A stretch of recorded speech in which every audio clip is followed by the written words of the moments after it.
going on, MMA fans? I'm back to do my UFC 86 review video. Going to run over the 5 fights I did predictions on. First fight of the night was Marcus Aurelio, Tyson Griffin. Tyson Griffin looked great in this fight, employing the same game plan that he had similar to the T-Bow fight, stand and bang. Had good leg kicks. His stand-up has greatly improved on the ground. And a couple of the takedowns that he did have, where he was inside of Aurelio's guard, he stayed out of submissions. Definitely in the second round when Aurelio was going for the omoplata and the triangle choke. Griffin just looked solid all around, and he wins this fight convincingly. I mean, nothing more really can be said about this fight. Aurelio gassed in the third round. Aurelio in the past has had problems with making weight at 155. He's had problems with his cardio at 155, cutting that much weight, and it showed in this fight. Griffin outclassed Aurelio in all aspects, even on the ground, being more explosive, having better stand-up combinations, and he wins via unanimous decision. Next fight, Josh Koscheck, Chris Lytle. Koscheck just outworked Lytle in this fight, had the better, some of the points of this fight where the stand-up was involved. I thought Koscheck did really good with his 1-2 combinations, and there was one point where he actually, I think, in one exchange, he actually did better than Lytle. I mean, Lytle, for the most part, looked more fluid and more crisp, but Koscheck did a pretty good job and held his own. But Koscheck, taking Lytle down consistently, working ground and pound. Second round, opening Lytle up over his right eye, bleeding everywhere. Koscheck just outworked Lytle in this fight and definitely got the unanimous decision. Had the better of the takedowns, better of the clinch, better of the ground and pound, and the stand-up could be argued. I think it was pretty even as far as that's concerned, but Koscheck wins via unanimous decision. Next fight, Joe Stevenson, Gleason T-Bow.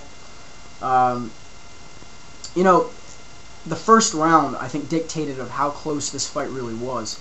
And then we got to see in the second round Stevenson prove a lot of people wrong, including myself. But T-Bow, got too good, at least not even too good, at least in the first round, that good, good takedown.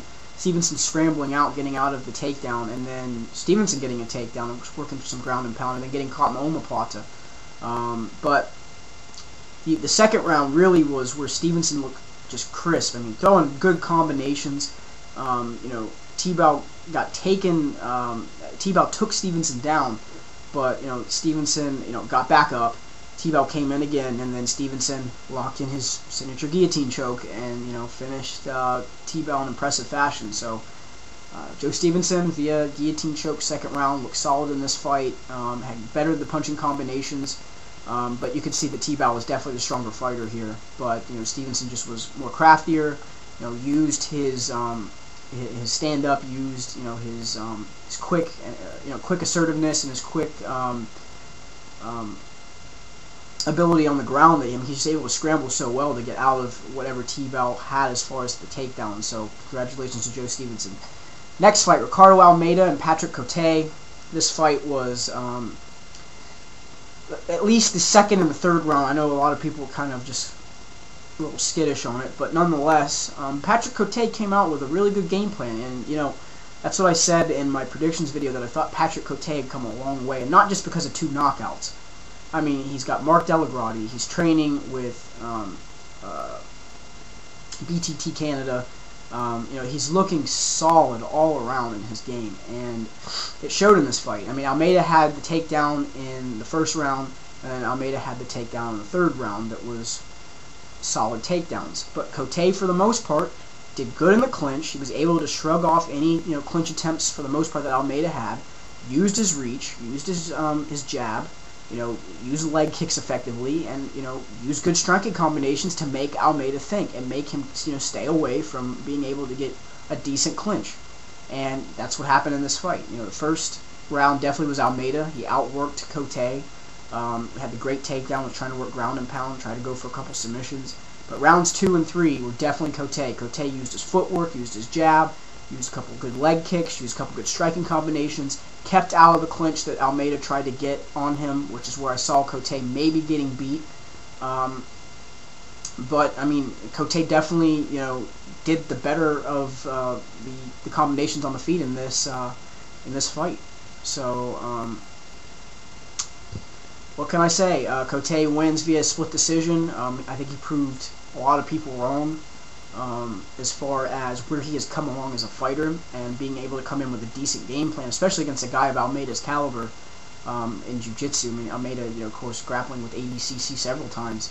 But Cote did a very good job in this fight, and he wins a split decision.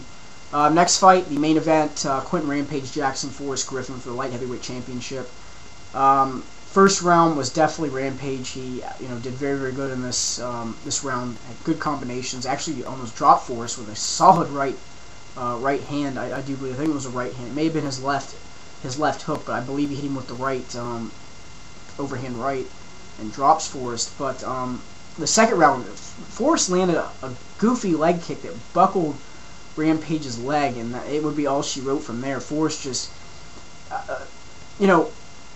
Rampage landed some good shots in the third round, but in the fourth round he missed a lot, but was being more aggressive, and in the fifth round was being more aggressive. But Forrest, I think, overall had the better of the jab, the better of the combinations, the better of the leg kicks, was being more aggressive, and he definitely won this fight, but I don't know if it was a unanimous decision. I think that rounds 2 and 3 were definitely all Forrest, but rounds 4 and 5 could have been argued either way. So I think it should have been a split decision, but I think Forrest definitely won this fight. He outworked Rampage, and after that, that nasty leg kick, Rampage just wasn't as aggressive as he was in the first round. He just didn't look the same. And even though he landed some good combinations, Forrest was more aggressive. He had the better of the jab, the better of, so far, the combinations of landing flush on Rampage. And he wins this fight and is the new light heavyweight champion. So congratulations to him. He looked solid in this fight. Proved a lot of people wrong, and he's come a long way.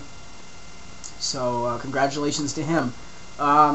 I will be back here in the middle of the week to do a couple more predictions videos and a MMA Corner video as well. So on that note, you guys have a great day.